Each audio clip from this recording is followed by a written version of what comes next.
Greetings, I'm Orange County Mayor Jerry Demings. March is Women's History Month, a time to reflect on the often overlooked contributions women have made to America's history. This year's theme is providing healing, promoting hope. We have some extraordinary women who are members of the Orange County Veterans Advisory Council. They have served our community in all corners of the world. Their sacrifices represent women service members who make up roughly 16% of our active duty armed forces. In a few moments, you will hear from these patriots who made it their duty to serve their country.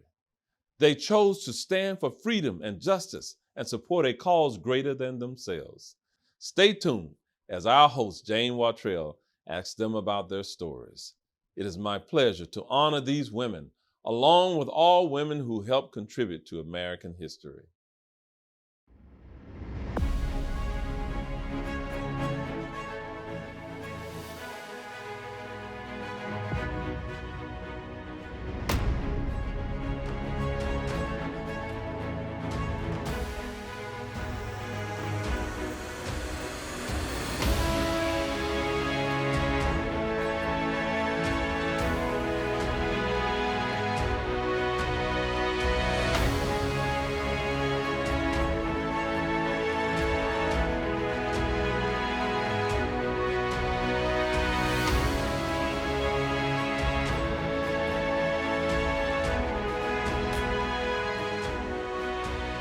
Welcome to Women's History Month. I'm Jane Wattrell, Communications Manager for Orange County Government, and we're outside the Orange County Regional History Center, which is so appropriate for this month-long celebration.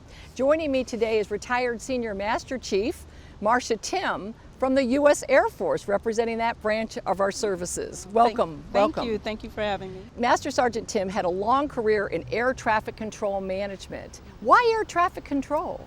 Actually, I kind of fell into it when I decided that I was going to go into the Air Force. My original plan was just to finish getting my education.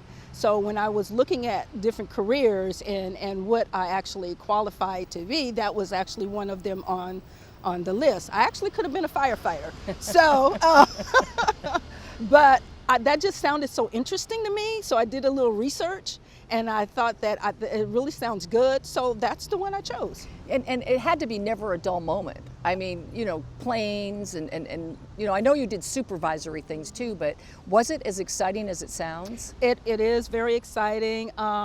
Everything changes every 5 minutes. It's one of those career fields where you have to have a plan in the back of your head in case something changes, because you really doesn't know what happened. And even as a supervisor, you still have to be certified. So I was certified.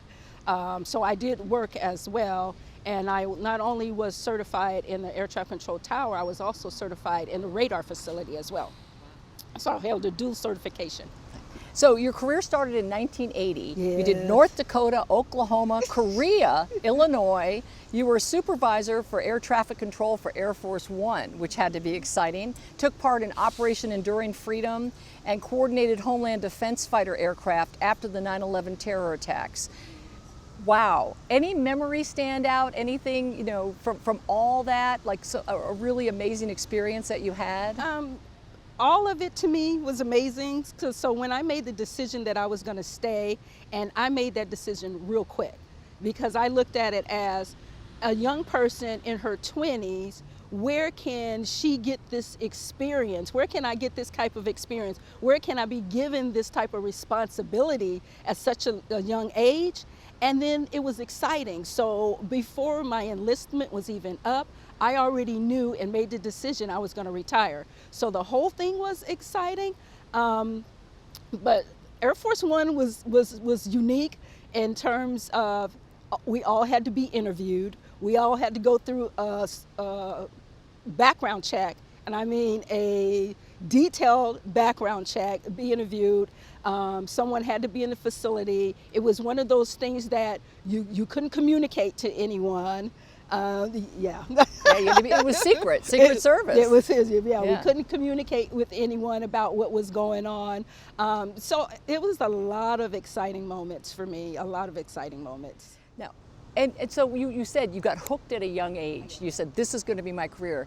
Did that come like with the realization that as a woman, you could accomplish anything you put your mind to?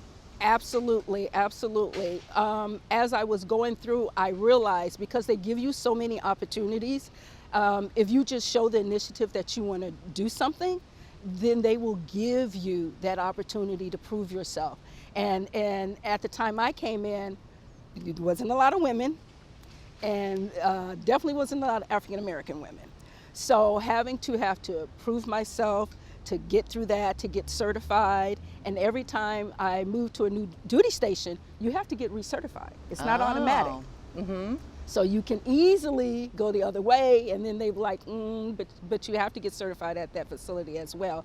And just the people above me having the confidence and giving me opportunities to do things like to lead a campaign that was first led by officers, but then now they want me to lead it, for the base as an enlisted person. So so they put a lot of confidence in you and a lot of trust in you, and you really appreciate that. You really do. And it just makes you realize that what you thought your limit was, it isn't.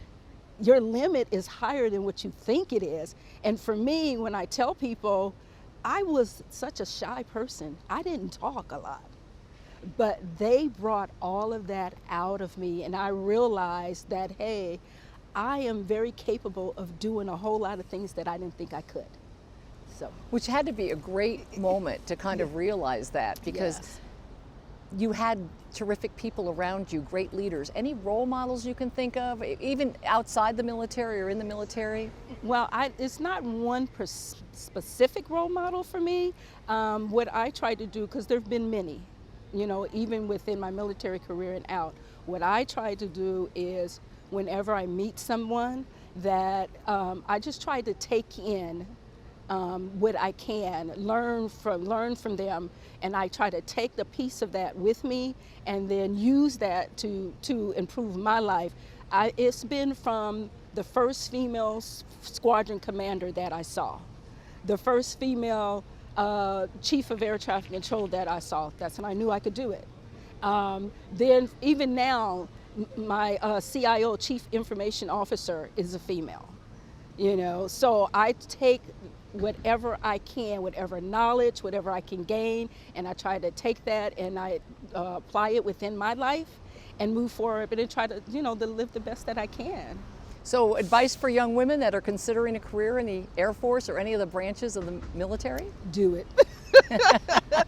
I get asked that quite a bit, and then I've even had parents that have, maybe they had like a reservation.